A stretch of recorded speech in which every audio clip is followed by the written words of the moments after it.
السلام عليكم. هل تعلم أن رونالدينيو قال أن كريستيانو هو أفضل لاعب في العالم؟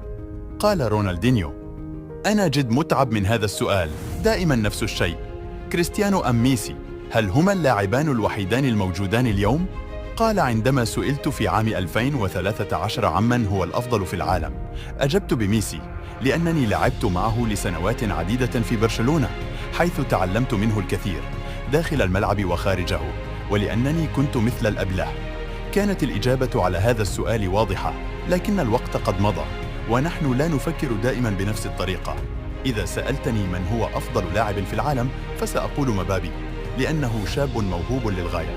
لكن إذا سألتني عن من هو أفضل لاعب في التاريخ فسأقول دون شك كريستيانو رونالدو. إنه اللاعب الأكثر اكتمالا رأيته على الإطلاق، يتدرب منذ سن 24 ليكون الأفضل، وهذا يعزز